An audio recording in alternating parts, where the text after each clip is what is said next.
Dieu. Merci Jésus. Merci Jésus pour ta présence maintenant en ce lieu. Merci pour ce que tu permets que nous puissions te célébrer en ce jour. Dieu. Maintenant, dispose le cœur de chacun pour recevoir ta parole. Maintenant. Merci Jésus. Ce matin, nous allons avoir quelque chose d'important que le Saint-Esprit va encore nous enseigner. Le Saint-Esprit nous enseigne ce matin un élément important dans notre vie. Quelle attitude pour une vie meilleure à la gloire de Dieu? Quelle attitude pour une vie meilleure à la gloire de Dieu? Quelle attitude avoir pour une vie meilleure à la gloire de Dieu? Donc le thème du jour, c'est quelle attitude pour une vie meilleure à la gloire de Dieu? On veut une vie meilleure. On veut une bonne vie.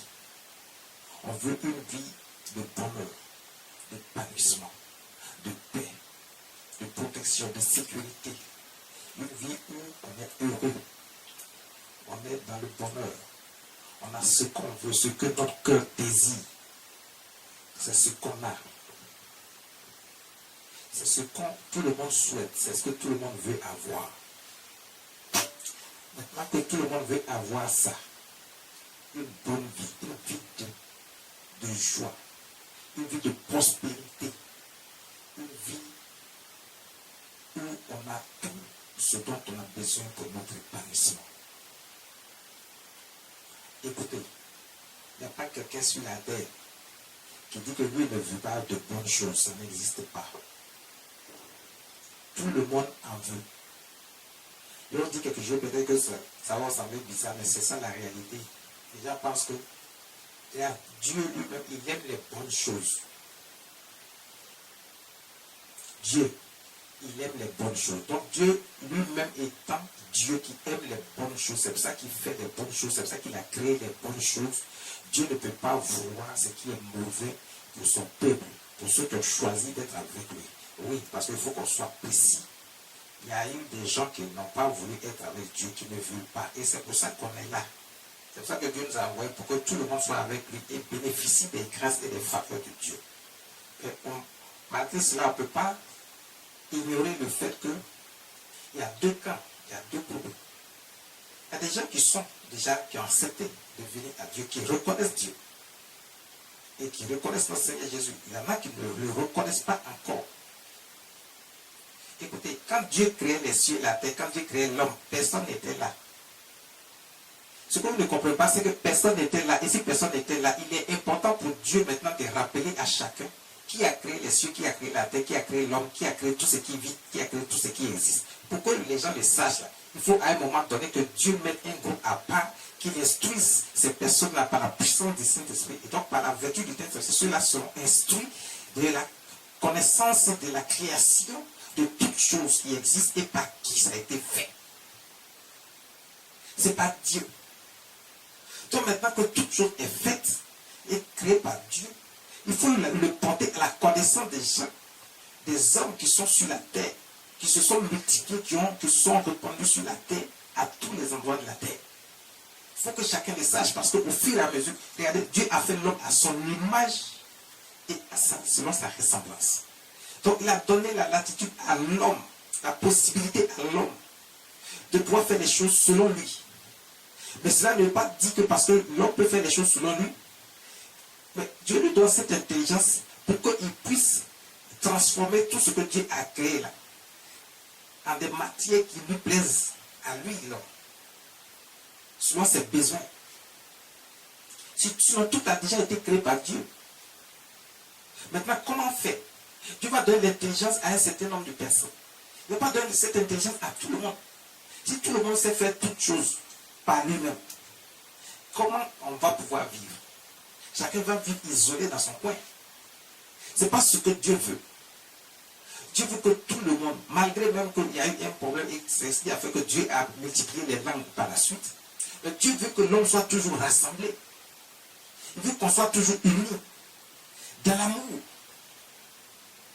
Mais quel comportement avoir? Quelle attitude avoir si on veut avoir une meilleure vie? Parce que la meilleure vie ne se trouve pas dans ce qu'on voit autour de nous en ce moment. Dans les choses du monde.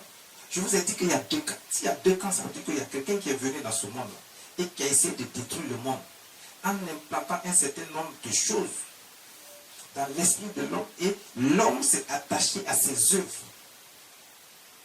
qui ne sont pas des choses que Dieu veut.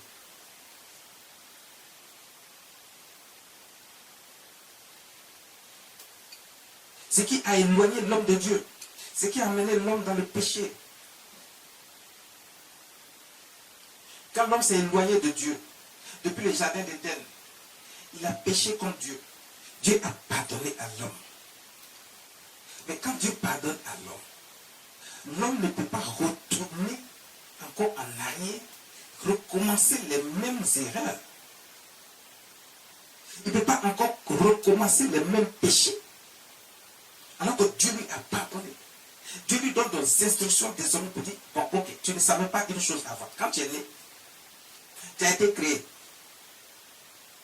Mais je t'enseigne que je suis Dieu, je suis le seul qui a créé tout ce qui existe. Les cieux, la terre, tout ce qui existe. Tout ce qui vit. L'homme doit comprendre cela et désormais savoir que même le camp dans lequel il s'est tourné et avec celui avec qui il est en train de marcher actuellement, lui-même a été créé par Dieu. Le diable a été créé par Dieu. Oui. Il fait partie des créatures de Dieu. Il ne s'est pas créé lui-même. Donc tout ce qu'il fait en ce moment, c'est contre Dieu. Il a déjà reçu son jugement. Il est condamné. Tu veux le meilleur. Tu veux le bonheur. Tu veux une vie meilleure. Qu'est-ce que tu dois faire? Quelle attitude t'aimer avoir? On va aller dans le livre de Matthieu, le chapitre 26, le verset 28.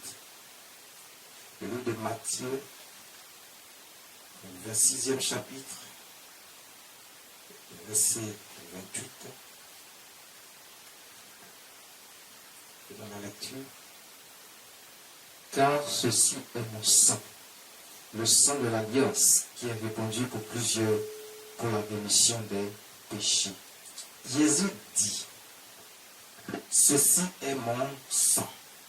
Il est en train de partager le repas avec ses disciples. Il a pris une coupe, il a rempli cette coupe de vin et il a dit, ce vin n'est plus du vin, c'est son sang. Regardez, le premier miracle de Jésus, il a transformé l'eau en vin. S'il peut transformer l'eau en vin, ça veut dire qu'il peut transformer le vin en sang. Il fait ce qu'il veut. C'est lui qui a créé les cieux, il a créé tout ce qui existe. Donc il a la puissance, il a la capacité de faire ce qu'il veut. Il dit le vin là, ce n'est plus du vin. C'est le sang. Mais buvez quand même. Parce qu'en prenant le sang, il dit, ceci est mon sang, le sang de l'alliance. C'est une alliance que vous êtes en train de faire avec Dieu. C'est une alliance que vous êtes en train de faire avec Dieu, avec notre Seigneur Jésus. Mais pourquoi cette alliance? Tu veux une vie meilleure? Jésus dit, j'ai fait une alliance avec mon sang. Le sang qui a coulé sur la croix à Golgotha. Lorsqu'ils ont percé le côté du Seigneur Jésus, le sang a coulé. Le sang a coulé. Le sang a coulé. Il dit, ce sang-là, c'est une alliance que je fais comme ça avec toi. Toi qui écoutes, toi qui regardes, toi qui es là. Jésus dit, le sang qui a coulé, c'est le sang de l'alliance. Jésus fait une alliance avec toi. Tu veux une vie meilleure? Jésus dit, j'ai fait une alliance. L'homme a péché depuis toujours. Il est resté dans le péché pendant longtemps. Malgré tout ce que Dieu a dit, Dieu a envoyé des prophètes, il a envoyé tout. Mais l'homme est resté constant dans sa voie de se détourner de Dieu et d'aller voir de l'autre côté. Il marche dans les voies que Dieu n'a pas tracées. Il fait des choses abominables contre Dieu. Dieu ne peut pas accepter ça parce que Dieu ne peut pas continuer à détruire ce que lui-même, par amour, il a créé. L'homme. Et quand il a créé l'homme, il était heureux. Mais pourquoi il doit continuer à détruire l'homme? Parce qu'à un moment donné, Dieu a regretté d'avoir créé l'homme. À cause du comportement de l'homme, à cause de l'attitude de l'homme. L'homme est méchant de nature. Dieu lui a donné la latitude, la possibilité de faire les choses par lui. Il a créé un esprit comme lui. Parfait. Mais il lui a donné l'intelligence de pouvoir faire des choses. Mais l'homme, il se détourne constamment de Dieu.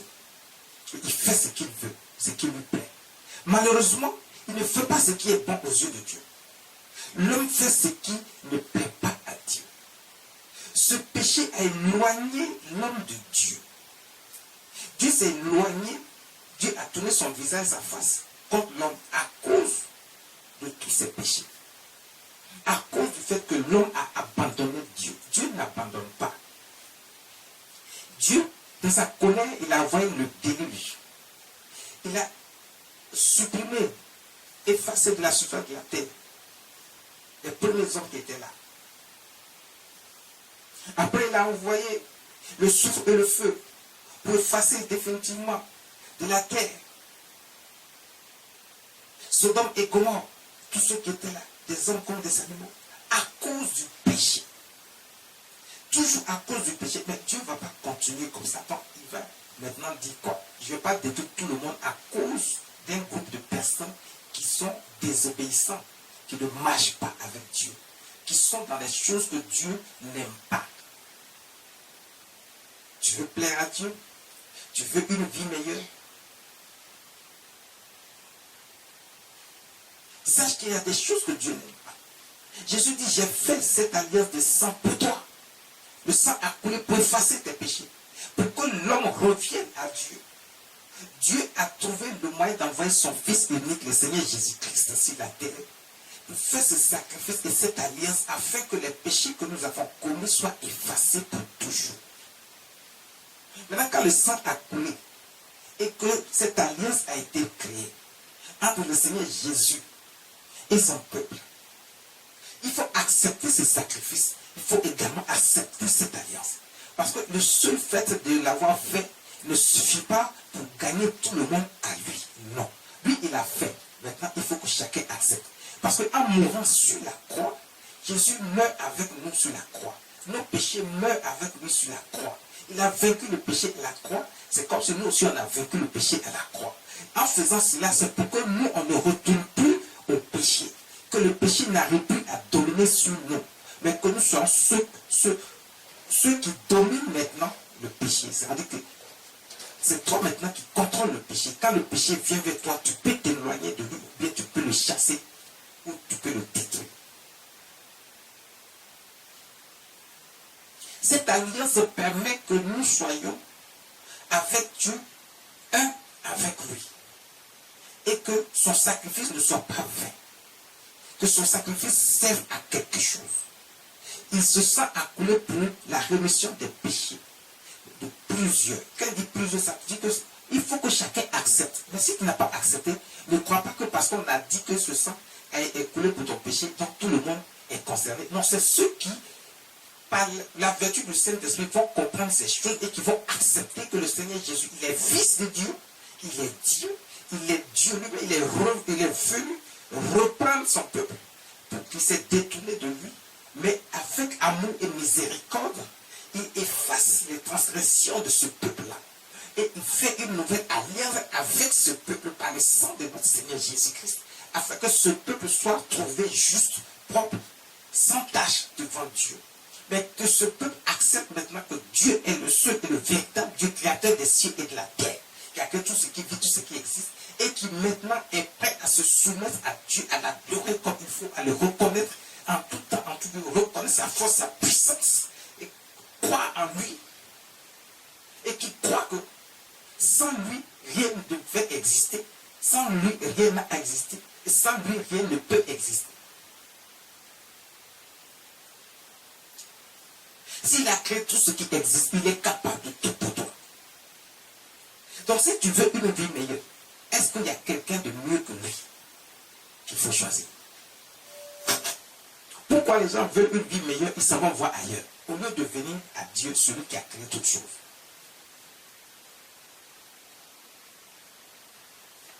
Parce que c'est lui qui a tout créé. Ceux qui ne vont pas accepter cette alliance de sang, ils ont rejeté Dieu. Et si tu as rejeté Dieu, regardez, ce sang, quand tu l'as accepté, il n'y a plus de condamnation pour toi. Parce que désormais, ton esprit est ouvert pour comprendre toutes choses de la part de Dieu et accepter Dieu et marcher selon les voies de Dieu. Mais si tu ne l'as pas fait, ça veut dire que tu as rejeté Dieu. Tu continues de rejeter Dieu. Et si tu continues de rejeter Dieu, tout ce qui va avec, parce que ceux qui ont été rejetés, le diable et tous ceux qui étaient avec lui, ils ont été jugés et condamnés. Maintenant qu'il essaie d'entraîner avec lui des hommes sur la terre, une grâce que Dieu a aimé l'homme, si tu ne te détournes pas de lui et que tu restes dans ses camps, le châtiment va t'emporter également. Sur la terre d'abord avec les tribulations, et ensuite, au dernier jour, tu iras avec lui.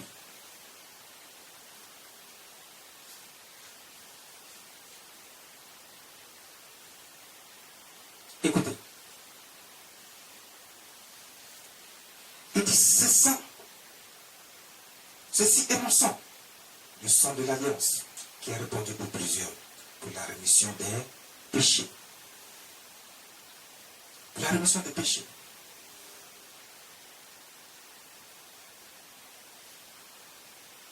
Si Dieu a effacé tes péchés, ce qui t'éloigne de lui, c'est à cause du péché que nous sommes dans les problèmes. Ah, vous ne savez pas. Il ne faut pas se dire que non, tu t'en fous, tu vois les autres faire, tu veux faire aussi. Donc, c'est ça qui peut te permettre, tu veux prendre des raccourcis pour aller voir d'autres choses. Non. Parce que toi, tu n'es pas patient, quoi. Tu ne veux pas avoir confiance en Dieu. Si tu n'as pas confiance en Dieu, ce en quoi tu crois, c'est Dieu qui a tout créé. Et maintenant, quand il a tout créé, il a dit ça, tu ne peux pas le considérer comme une puissance. Le seul Dieu est la puissance qu'il faut adorer. Si Dieu a créé toutes choses, qu'est-ce que Dieu ne peut pas te donner? Dieu a créé l'homme. Il a créé toi, l'homme. Il t'a créé. Il t'a fait de toi ce que tu es. Si Dieu a créé l'homme, qu'est-ce qu'il ne peut pas créer? S'il a créé les cieux, qu'est-ce qu'il ne peut pas créer? S'il a créé la terre, qu'est-ce qu'il ne peut pas créer? Il a créé tout ce qui s'y trouve. Dans les profondeurs, sur la terre, dans les cieux, partout. Il a tout créé. Qu'est-ce qu'il ne peut pas créer? Alors qu'est-ce qu'il ne peut pas faire pour toi?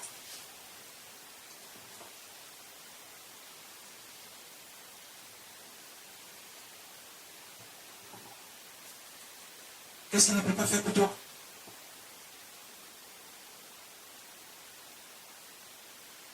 Qu'est-ce que Dieu ne peut pas faire pour toi? Pourquoi tu cherches à aller voir ailleurs? Qu'est-ce que Dieu ne peut pas faire pour toi? Tu veux dire que cette alliance, tu ne peux pas partager cette alliance avec Dieu? Cette alliance de sang ne te concerne pas. Donc vous comprenez que Dieu a eu raison de dire, ce sang est une alliance qui est répandue pour plusieurs. Pour plusieurs veut dire, ce n'est pas pour tout le monde. C'est celui qui va accepter. Si tu n'as pas accepté, cette alliance ne te concerne pas. Parce que cette alliance permet que toi, tes péchés soient effacés, que Dieu l'oublie. Par sa miséricorde, son amour, sa bonté, il oublie ton péché. Il efface. Et il oublie. Il te considère maintenant comme son enfant. Tu fais partie de son peuple et ses élus, à qui il fait grâce. Il apporte toutes sortes de bénédiction de ta vie pour que tu sois dans les meilleures conditions de vie pour ton épanouissement. Si ton péché est effacé, il n'y a rien qui te retient. Il n'y a rien qui retient Dieu pour qu'il ne te fasse pas grâce. Puisque lui-même, il efface ton péché. Sauf si tu as accepté cette alliance de sang. Tu as accepté que Dieu seul est Dieu. Tu as accepté qu'il est le seul capable de faire toutes choses pour toi. De te délivrer de toute situation, de toute circonstance. Que personne d'autre ne peut le faire à part lui. Tu veux la joie, c'est Dieu. Tu veux le bonheur, c'est Dieu. Tu veux l'argent, c'est Dieu. Tu veux un mari, c'est Dieu. Tu veux l'enfantement, c'est Dieu. Tu veux le voyage, c'est Dieu. Tu veux la protection, la sécurité, c'est Dieu. Tu veux que tes ennemis ne viennent plus vers toi et que lorsqu'ils viennent, ils ne puissent plus t'atteindre, c'est Dieu. C'est le Seigneur Jésus, tout ça c'est lui. Personne d'autre. Mais si c'est lui qui peut faire toutes ces choses, pourquoi aller chercher ailleurs? Pourquoi?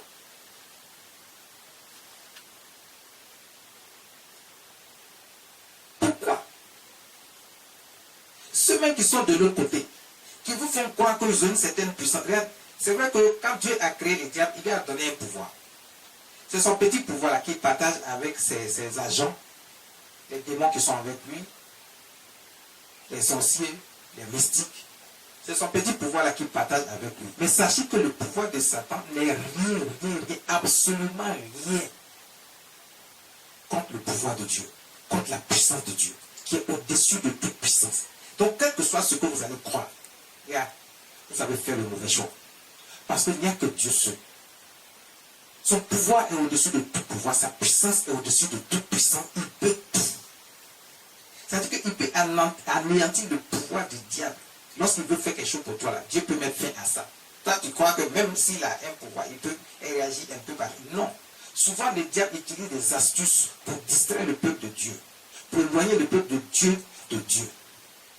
Il utilise des astuces. Il vous met dans une illusion.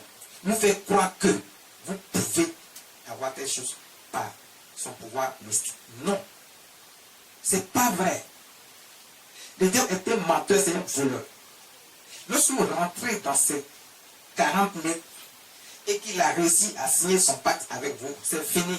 Il vous a eu. Parce que son but là, ce n'est pas de vous faire du bien, mais c'est de vous faire du mal. Et vous ne croyez pas, vous pensez qu'il fait du bien aux gens. Il ne fait pas du bien aux gens. Regardez la vie de ceux que vous enviez là. Regardez leur vie. Ils ne vous disent pas tout. Ils sont dans la souffrance parce qu'ils ont signé des pactes qu'ils ne peuvent pas vous dire. Ils sont tout le temps en train de chercher le sang humain. C'est ce que tu veux vivre comme vie. Parce que c'est ce que le diable demande. Ils sont toujours en train de faire de ces sacrifices bizarres que vous ne pouvez pas comprendre. C'est ce que tu veux. Quand tu rentres dans ça, tu t'es détourné de Dieu. Tu as choisi un camp. Tu n'es plus avec Dieu. Et Dieu dit, si tu es contre moi, si tu n'es pas avec moi, tu es contre moi. Si tu es contre Dieu, ce n'est pas bon pour toi. Si tu as fait le mauvais choix, ce n'est pas bon pour toi. Abraham avait foi en Dieu. Tu veux une vie meilleure? Il faut faire confiance à Dieu. Il faut avoir foi en Dieu. Genèse chapitre, le 15e chapitre, verset 6. Le 15e chapitre de Genèse, du livre de Genèse, le verset 6. Abraham eut confiance en l'Éternel qui le lui imputa à justice. Ah bien, Abraham eut confiance en Dieu. Regardez, à plusieurs titres, Dieu, il a tenté même Abraham, il a mis à l'épreuve. Mais Abraham n'a pas fléchi un seul moment. Abraham était dans une situation. Regarde, la femme d'Abraham était stérile, Sarah. Sarah était stérile. Elle n'y croyait plus, elle avait perdu la foi. Mais son mari n'a pas perdu la foi, il croyait en Dieu. Il a mis sa confiance en Dieu. Et quand bien même il avançait en âge, il faisait toujours confiance en Dieu, quelle que soit la situation. Mais pourquoi toi, tu crois que tu as tellement tardé que les choses sont en train de durer? Mais quand Dieu te donne là, c'est pour de bon. Hein. Il n'y a rien qui peut empêcher ça, il n'y a rien qui peut enlever. Quand c'est Dieu qui t'a donné, il protège ça en même temps. Tu ne peux pas perdre ça encore. C'est impossible. Dieu a promis à Abraham un fils, le fils de ses entrailles. Oui, avec sa femme légitime, Sarah, le fils de l'alliance. Il va faire donc une alliance avec Abraham. Mais Abraham a cru à cette alliance. Mais quand bien même sa femme va perdre la foi et qu'elle va lui donner sa servante comme deuxième épouse et qu'il va faire son fils Ismaël, Dieu dit c'est pas encore lui. C'est pas lui le fils de l'alliance. Le fils de l'alliance c'est Isaac. Et à 100 ans, Abraham va faire Isaac. Sarah va accoucher à 90 ans. Isaac. Parce que Abraham a fait confiance à Dieu. Et Dieu, parce qu'il a vu que Abraham a fait confiance à Dieu, il lui a fait confiance. Il a montré à Abraham qu'il est le Dieu. Quand il dit là, il fait. Mais tu as entendu des prophéties sur ta vie. Tu as entendu, Dieu a dit des choses, des prophéties sur ta vie. Il t'a dit, même si Satan attend. Parce que quand Dieu dit attends là, il n'a pas dit faut te coucher sur un lit, puis attends, puis prends un tabouret, assois-toi et attends. Non. Ça veut dire que Dieu veut voir ton comportement, ton attitude. Mais toi, tu penses que c'est trop long pour toi. Alors que Dieu veut t'observer pour voir si c'est juste par cause du matériel que tu viens vers lui, ou bien si tu l'aimes vraiment lui, Dieu. Parce qu'il faut que Dieu comprenne quelque chose en toi avant de te donner ce qu'il t'a promis. Mais si Dieu ne comprend rien en toi, comment peut-il te donner ce qu'il t'a promis? Si ton attitude là n'est pas claire, tu n'es pas réellement avec Dieu, ton cœur n'est pas réellement avec Dieu, tu fais croire que tu lui fais confiance et que tu as la foi, mais en réalité tu n'as pas cette foi. Abraham avec cette foi, il n'est pas là. On ne pouvait pas ébranler la foi d'Abraham. Il a cru jusqu'au bout. Même à un moment donné où lui pensait que c'était Ismaël, Dieu lui a dit, c'est pas Ismaël, il est encore là-bas, celui que je t'ai promis. Et Abraham a encore cru. Dieu dit, regarde les étoiles, si tu peux les compter. Si tu ne peux pas les compter, regarde, c'est ce que je vais te donner. Une multitude de nations. Et tu seras également béni. La bénédiction qui t'est donnée actuellement, ce n'est rien à côté de ce que je vais faire encore pour toi. Donc, Dieu bénit, quand on parle de bénédiction de Dieu, c'est un package, c'est l'ensemble. Et il bénit puissamment, Dieu ne donne pas petit. Mais Dieu dit, il faut attendre, Abraham a attendu, il était patient. Il a attendu pendant des années. Hein. Pendant plus de 25 ans, Abraham a attendu la promesse de Dieu. Toi, à peine, tu te décourages. Tu dis non, c'est trop. Tu ne veux pas passer cette épreuve que Dieu te donne. Alors que toute promesse est une épreuve que Dieu met sur toi. Quand Dieu fait une promesse sur toi, attends-toi à l'épreuve pour atteindre l'objectif, pour l'accomplissement de la promesse sur ta vie. Ça ne vient pas aussi facilement, aussi simplement, parce que Dieu va chercher d'abord à voir ton attitude. Quelle attitude avoir? Est-ce que tu demeures avec Dieu? Est-ce que tu aimes réellement Dieu? Est-ce que tu aimes ce que Dieu donne? Le matériel seulement. Si tu aimes seulement ce que Dieu donne, pour toi, là va tarder. C'est pour ça qu'il dit, attends là. Elle s'accomplira certainement, mais attends. Parce que Dieu va observer. Il a dit, mais il observe maintenant ton comportement, ton attitude, ta façon de faire. Est-ce que tu as accepté l'alliance? Est-ce que tu as accepté Dieu? Est-ce que tu aimes Dieu? Est-ce que tu n'as pas toujours la rancune contre ton prochain? La rancœur, la haine.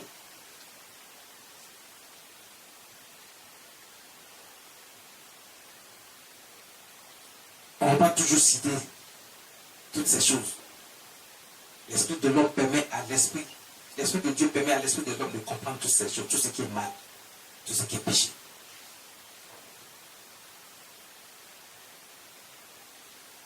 Abraham avait confiance. Quand bien même à 90 ans, Dieu va donner cet enfant de l'alliance, Isaac. Dieu donne l'enfant et en même temps Dieu réclame encore l'enfant. Il dit à Abraham, fais-moi le sacrifice de l'enfant. Aïe, aïe. Prends cet enfant pour faire un sacrifice pour moi. Tue-le. Et un enfant qu'il a cherché avec sa femme qui était stérile. Dieu dit, tue cet enfant, donne-le-moi. Toi, tu as dit, ah non, ça c'est pas la voix de Dieu. Regardez, écoute-moi très bien. Abraham a bien fait même de ne pas dire à sa femme que voici ce que Dieu vient de demander encore. Parce que sa femme Sarah allait dire à son mari, toi là, on dirait que tu es fou. Dieu ne peut pas te demander telle chose. Quelque chose qu'on a demandé depuis des années et qu'il nous a donné, et il va reprendre ça encore. Mais oui, c'est une épreuve que Dieu te donne. Donc, il y a parfois des épreuves que Dieu va te donner dans ta vie. Ces épreuves sont énormes, sont telles que si tu ne passes pas cette épreuve, tu ne vas pas voir la main de Dieu, la lumière de Dieu dans ta vie. Parce que Dieu ne le fait pas pour te punir. L'épreuve que Dieu apporte qui est difficile, tellement élevée. Parce que quand il veut te punir puissamment, là, il te donne une épreuve qui est à la dimension de l'élévation qu'il veut te donner. Donc ne crois pas qu'il est en train de te punir, ou bien il t'a oublié, ou bien il ne sait pas ce qu'il fait. Dieu sait ce qu'il fait.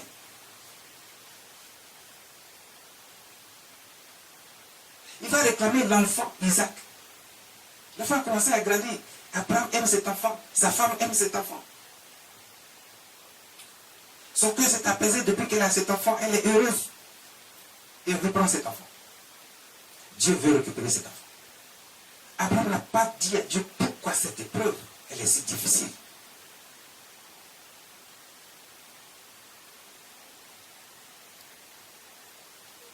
Il a dit à Dieu que ta volonté soit faite. Il a pris l'enfant pour aller sur la montagne pour faire le sacrifice.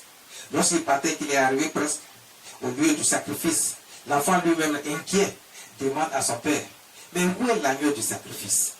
Tu as dit qu'on partait faire le sacrifice, mais où est l'agneau? Abraham va dire à son fils, ne t'inquiète pas mon enfant, Dieu lui-même pourvoira. Regardez la foi. Il dit, ne t'inquiète pas, Dieu lui-même pourvoira à l'agneau du sacrifice. Il avait foi en Dieu. Il sait que si Dieu lui a donné cet enfant à 100 ans, l'enfant de la promesse, l'enfant de l'alliance, Dieu lui a donné ça à sa femme à 90 ans, une femme qui était stérile, de naissance. Si Dieu a pu faire ça, Abraham sait que si Dieu reprend cet enfant, Dieu va donner encore. Il le savait. Il avait cette confiance en lui. Il avait cette confiance en Dieu. Il avait foi que Dieu va faire quelque chose. Il ne savait pas quoi, mais son cœur lui disait que c'était une épreuve que Dieu était en train de lui donner. Il a pris l'enfant, il l'a mis sur l'autel, il a mis les bras sur l'enfant. L'enfant a compris que c'était lui l'agneau de sacrifice. Oh! Waouh! L'enfant a compris tout de suite que c'était lui l'agneau de sacrifice. Tu veux une meilleure vie? Tu es capable d'accepter ces choses? Tu es capable de passer ces épreuves? Tu es capable de te lier avec Dieu à vie, de lui faire confiance totalement, en croyant que Dieu est capable de tout pour toi. Quand Abraham a levé la main et qu'il voulait porter le couteau sur l'enfant pour le tuer, Dieu a arrêté sa main. Il a dit non, arrête. Ne porte pas ta main sur l'enfant. Ne tue pas cet enfant. Je sais maintenant que tu me crains. Est-ce que toi tu crains Dieu? Dieu a commencé d'abord, il dit, je sais que tu me crains. C'est parce que c'est pour ça que quand je te dis de faire quelque chose, tu fais. Mais toi, Dieu te dit de faire quelque chose, tu ne veux pas faire. Quand tu n'as pas la crainte de Dieu. C'est pour ça que les choses tardent dans ta vie et tu ne vois pas les choses s'accomplir dans ta vie. Parce que tu n'as pas peur de Dieu. Tu crois que tu peux faire les choses selon toi. Donc si tu veux faire les choses selon toi, tu vas voir aussi ce qui va se passer dans ta vie. Les choses vont tarder. Les choses vont tarder. Et même quand tu vas vouloir prendre le raccourci, ça va se compliquer encore là-bas. Tu ne vas pas comprendre pourquoi est-ce que le raccourci que tu veux prendre là-bas, c'est encore plus grave. Tu ne vas pas avoir le résultat dans ton raccourci. Là. Seul Dieu peut te donner. Abraham a compris. Il n'a pas tué l'enfant. Dès qu'il a entendu la voix de Dieu, il a entendu derrière lui dans un buisson le cri d'un agneau.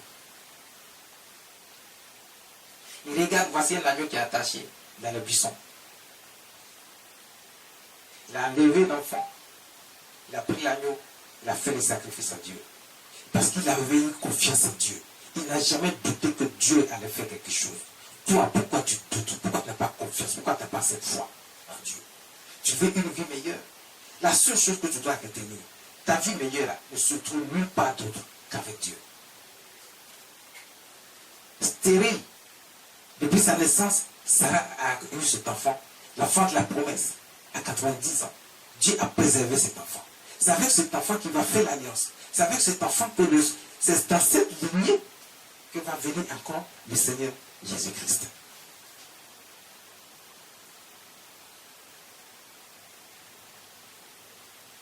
Parce que c'est le fils de l'alliance. confiance.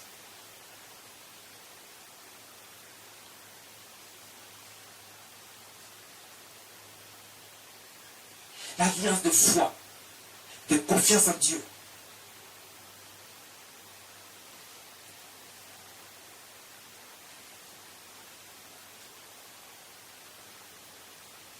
Tu veux une vie meilleure? Le Seigneur Jésus-Christ. Ne t'éloigne pas de lui. Ne doute pas. Aie confiance. Seulement. Totalement. Absolument.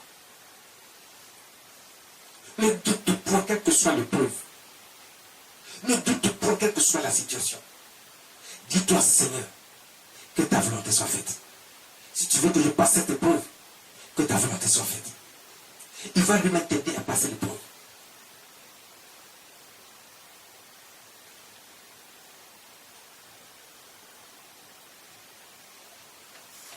Dieu lui-même va t'aider à passer l'épreuve.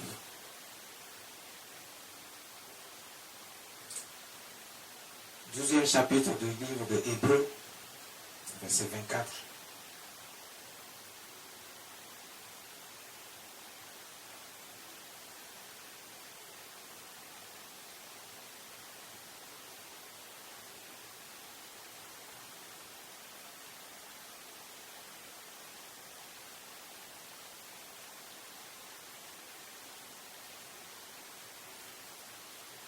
Faites-nous la lecture.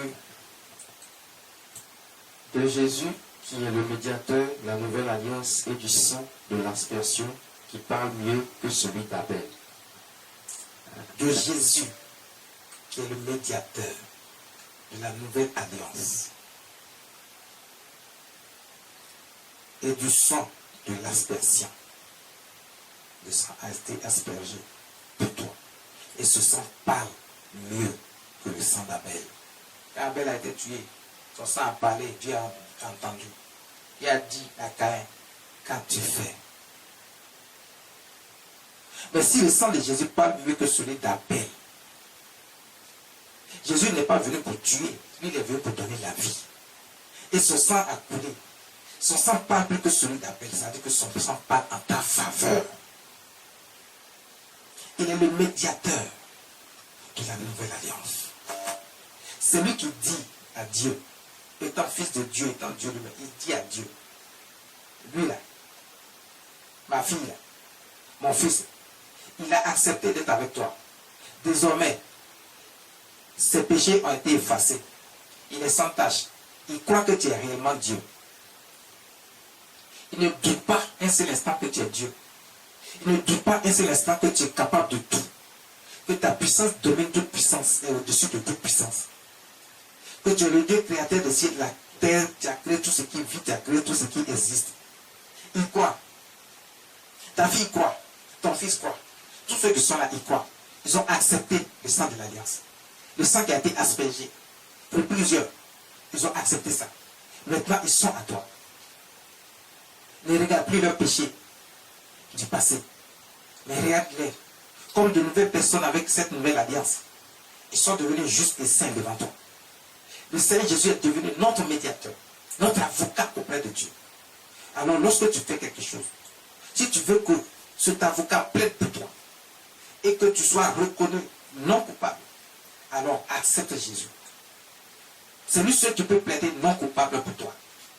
Si tu ne l'acceptes pas et que tu es éloigné de lui, comment il peut plaider pour toi? C'est lui le médiateur, c'est lui l'avocat, ton avocat des hommes. Parce que le châtiment est là. Ne croyez pas qu'avec le sacrifice de notre Seigneur Jésus, il n'y a plus de châtiment. Ce n'est pas vrai. C'est pour ça qu'il a dit, ça a été répandu pour plusieurs. Le sang est répandu pour plusieurs. Donc si toi tu n'as pas accepté, le châtiment est toujours là pour toi. Mais c'est pour ça qu'il dit, il n'y a plus de condamnation pour ceux qui sont en Jésus. C'est-à-dire ceux qui ont accepté que Jésus est leur Seigneur, leur Sauveur, leur libérateur, leur avocat auprès du Père. C'est lui qui est le médiateur des hommes. Mais si tu n'acceptes pas Jésus, tu n'as pas confiance en lui, tu ne lui fais pas confiance. Pour peu de choses, une petite épreuve, tu te tournes vers le diable. Qui va plaider pour toi si tu as fui la face de Dieu? tu as fui Jésus, qui plaidera pour toi? Qui sera ton médiateur, ton avocat? Puisque le châtiment est là.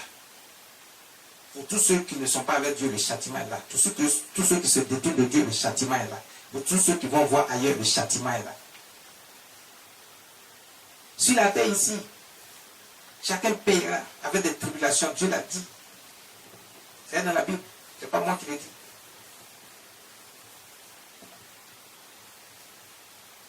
Donc ne me regardez pas avec ses grands yeux. C'est Dieu qui le dit.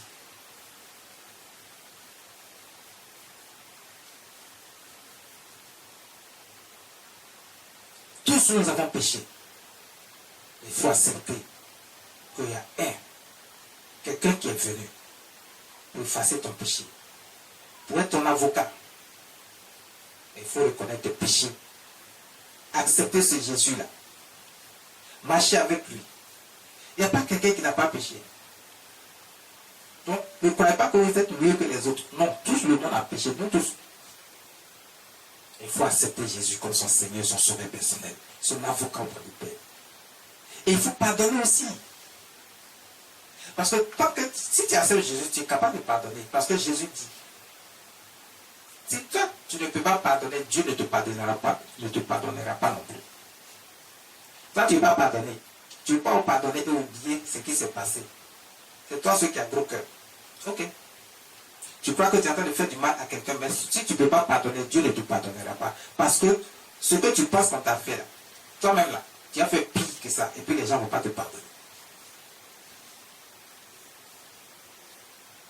Non seulement les gens ne vont pas te pardonner, mais Dieu ne va pas te pardonner non plus. Accepte de pardonner. Donc quand on est avec Jésus, pour qu'il soit notre avocat, il faut qu'on change de vie également. On fait confiance en Dieu, oui, mais notre vie doit changer. On ne va pas avoir un pied dans le monde et un pied avec Jésus. La vie avec Jésus est meilleure. Tu veux une meilleure vie? Parce qu'il te donne tout ce dont tu as besoin, tout ce que ton cœur désire. C'est ce que vous ne savez pas. J'ai toujours dit que Dieu n'a pas créé l'homme pour voir l'homme dans la pauvreté, dans la misère. Je vous ai dit au début de ce message que Dieu lui-même, il aime les bonnes choses. Donc si Dieu a créé l'homme là, il veut les bonnes choses pour l'homme. Ne croyez pas que parce qu'on vous enseigne ces choses, on dit non, fais ci, fais ça, à cause de ça. Non, être avec Dieu, c'est compliqué. Ce n'est pas compliqué. Au contraire, Dieu veut que l'homme soit dans le bonheur, dans l'épanouissement. Dieu a mis tout à la disposition de l'homme. Regardez comment Dieu a béni Salomon. Il l'a mis dans une richesse, et une richesse qui ne dit pas son nom. Il a béni Abraham, il a béni Isaac, il a béni Jacob, il a béni David, il a béni Daniel et ses compagnons, il a béni Joseph. Dieu n'a pas dit que l'homme doit vivre dans la pauvreté. Regardez de quelle manière Dieu les a bénis. Il les a bénis immensément, puissamment. Il y a Isaac même là. On dit qu'il devenait fort riche. Ça veut dire qu'on ne pouvait plus estimer sa richesse.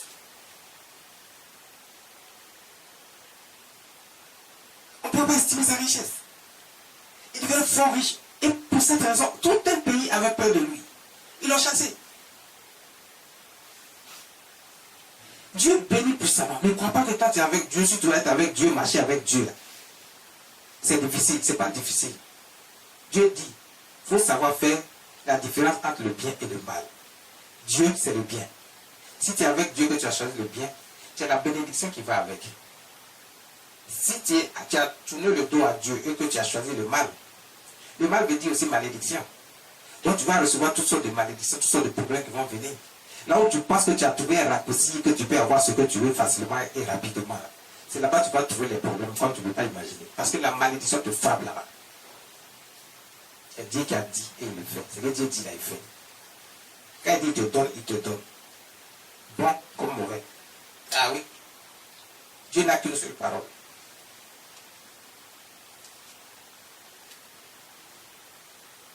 Fais attention. Fais très attention. Fais très attention. Le livre de Deutéronome, le chapitre 28, verset 1 à.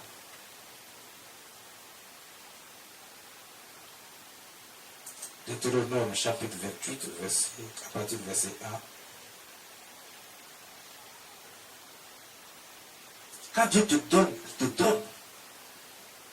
Si tu obéis à la voix de l'Éternel, ton Dieu, en observant et en mettant en pratique tous ces commandements que je te prescris aujourd'hui, l'Éternel, ton Dieu, te donnera la supériorité sur toutes les nations de la terre.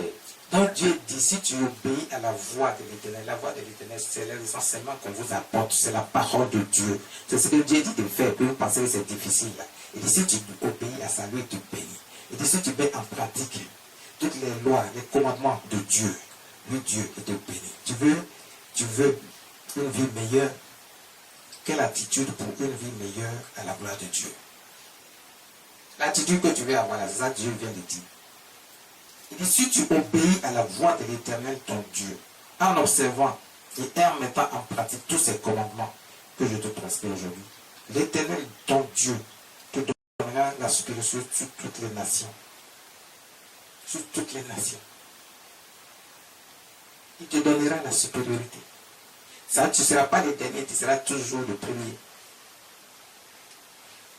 Partout où tu vas te situer, quel que soit le lieu, sur cette terre, Dieu te donne une position qui est au-dessus de toute position. C'est-à-dire qu'il te met au premier plan. Dieu n'a pas dit qu'il a créé l'homme pour le mettre dans la pauvreté. Non. Donc si tu écoutes la parole de Dieu et que tu mets en pratique, parce que Jésus a dit, je ne suis pas venu abolir la loi. Paul même quand il enseignait, il a essayé d'expliquer ça dans les détails. Il dit, regardez, il y a la loi, mais il y a la foi. Mais les deux vont ensemble. Il a essayé de mieux expliquer ce que Jésus a dit, de donner certains détails. Mais les gens ne comprennent pas. Ils pensent qu'il faut abandonner la loi pour la foi. Non. La loi existe. Et c'est parce que les gens n'arrivent pas à mettre la loi en pratique que le Seigneur Jésus est venu sur la terre pour permettre aux gens de mettre la loi en pratique. Mais c'est pas quoi? C'est pas la foi. Ça veut dire qu'il ne faut pas attendre de voir d'abord avant de croire. Il ne faut pas attendre de voir d'abord avant d'accepter que Dieu est Dieu. Il ne faut pas attendre de voir d'abord les prodiges et un certain nombre de choses. Mais regarde simplement et accepte que Dieu est Dieu. Il a créé toutes choses. Il a créé tout ce qui vit, tout ce qui respire. Il est le seul puissant. Sa puissance est au-dessus de toute puissance, capable de faire toutes choses pour toi, de te délivrer. S'il a créé les cieux et la terre, il peut tout faire pour toi. Donc Dieu t'emmène, le Seigneur Jésus est venu pour t'emmener à la foi. C'est-à-dire à croire ce que tu n'as pas encore vu, mais qui vient de Dieu et qui est la puissance de Dieu manifestée par ses œuvres que le Seigneur Jésus a démontrées.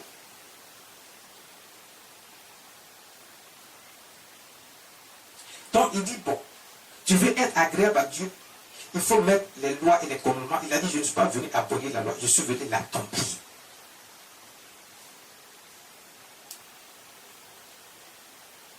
Je suis venu accomplir la loi. C'est la loi là qui est difficile à accomplir chez les gens. Mais pourtant, quand on parle de loi, il y a ce qui est bien et il y a ce qui est mal. Donc ce n'est pas seulement un côté. Pourquoi on appelle ça? Jésus dit, fais ce qui est bien et c'est tout. Et Jésus, le Seigneur Dieu, ce qu'il a dit, si tu écoutes la voix de l'Éternel et tu mets en pratique ses commandements, on dit tu ne vas pas voler.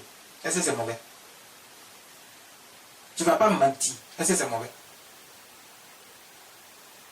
Tu ne tueras pas ton prochain. Est-ce que c'est mauvais? On dit aime ton prochain. Est-ce que c'est mauvais?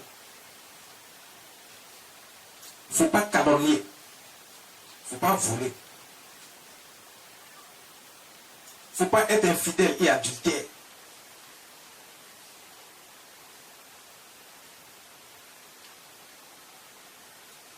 C'est tellement long. Le verset 2 nous dit quoi?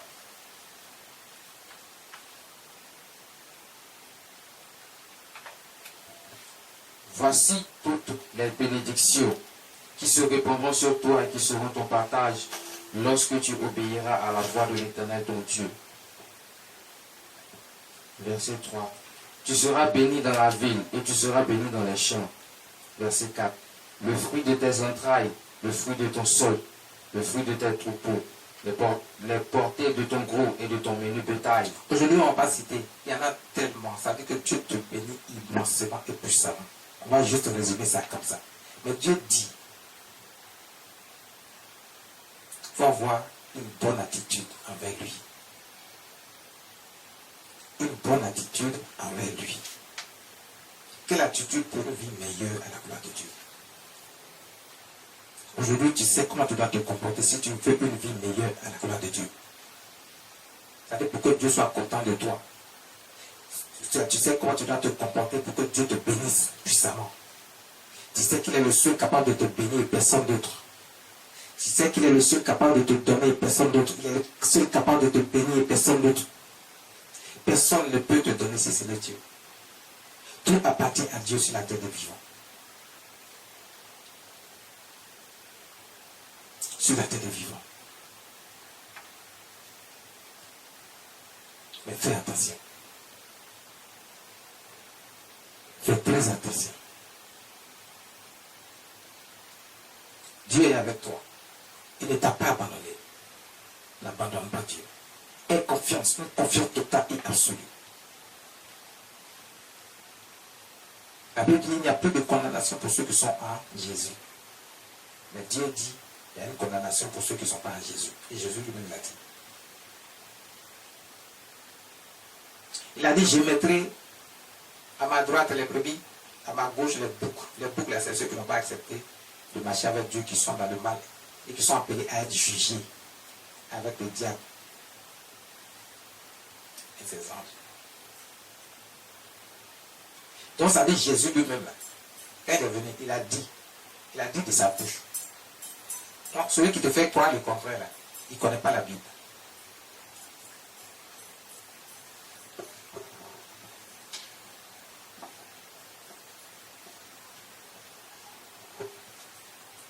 Il y a des conditions pour être dans les grâces de notre Seigneur Jésus. Pour que le sang de l'alliance soit pour toi et que le Seigneur Jésus soit pour toi ton médiateur, ton avocat. Sinon le châtiment viendra. Le châtiment est là. Prends le livre de l'Apocalypse chapitre 2 à partir du verset 20 jusqu'au verset 23. Vas-y, fais-nous la lecture rapidement.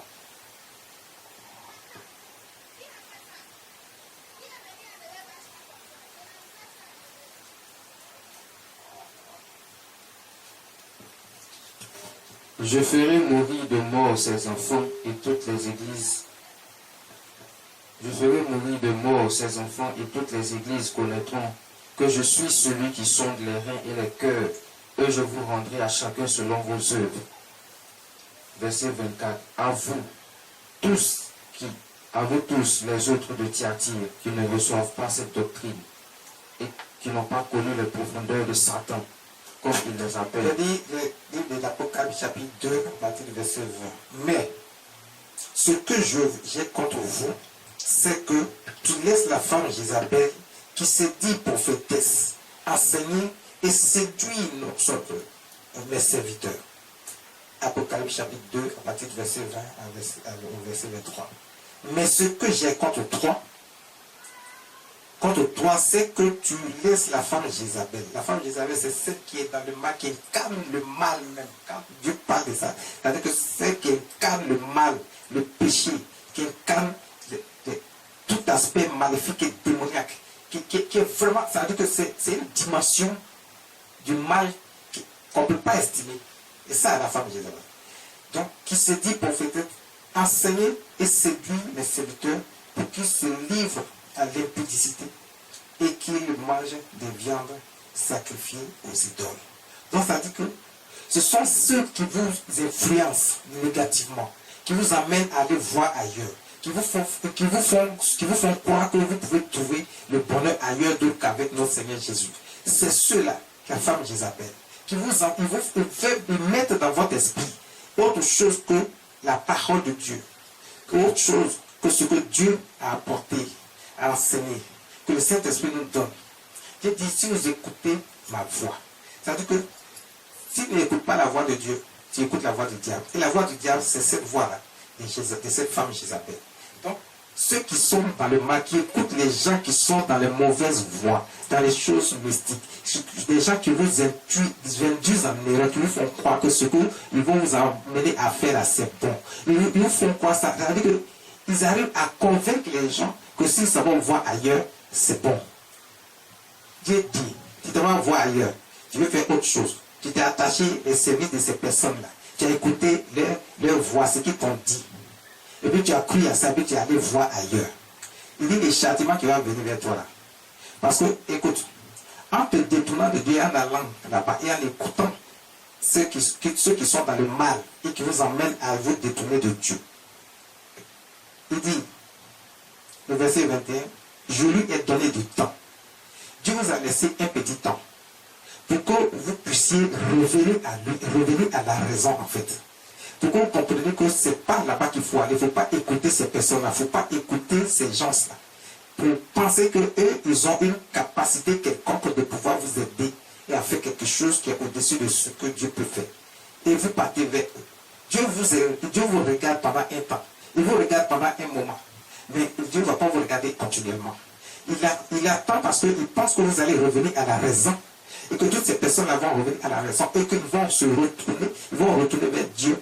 Et qu'ils vont accepter que Dieu seul est Dieu. Qui a créé toutes choses. C'est lui seul qui est le Dieu qu'il faut adorer et personne d'autre. C'est lui seul qui est capable de tout donner. Tu veux une vie meilleure, c'est avec Dieu, mais avec personne d'autre. Donc il dit, je lui ai laissé du temps afin qu'elle se repentisse de son iniquité, de son impudicité. Mais voici, verset 22, je vais la jeter sur un lit et envoyer une grande tribulation à ceux qui commettent adultère avec elle, à moins qu'ils ne se repentent de leurs iniquités, de leurs œuvres. À moins qu'ils ne se repentent de leurs œuvres. Donc vous avez écouté ces personnes-là qui vous ont menti, qui vous ont détourné de Dieu, qui vous ont envoyé voir ailleurs. Vous êtes parti avec eux. Dieu dit, il y a une sanction qui vient, il y a un châtiment qui vient vers ces personnes-là. Dieu va les... C'est-à-dire, sur leur petit piédestal, ils sont et puis ils pensent qu'ils sont arrivés et puis on peut rien.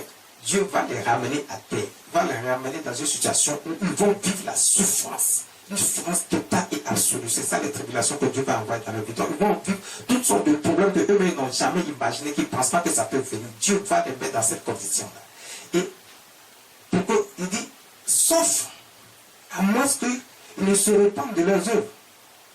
S'ils se sont repentis, Dieu va accepter de les reprendre. Et s'ils ne sont pas repentis, les châtiments vont les emporter. Et ça va les emporter pour toujours. Il dit, je ferai mourir de mort ces enfants. Donc il n'y a pas que eux, il y a eux et puis tous ceux qui sont avec eux. Et même leur propre progéniture, leur postérité. Il dit, je ferai mourir de mort ces enfants. Et toutes les églises connaîtront que je suis celui qui sonde les reins et les cœurs.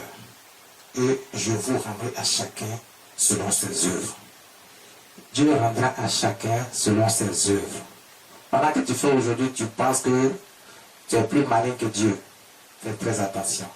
Dieu rendra à chacun selon ses œuvres. Il a dit, c'est dans le livre de l'Apocalypse. Donc ça dit que c'est quelque chose que Dieu fait. Que toi tu crois que on dit Dieu va pas. Le livre d'Apocalypse, c'est ce qui va arriver dans le futur.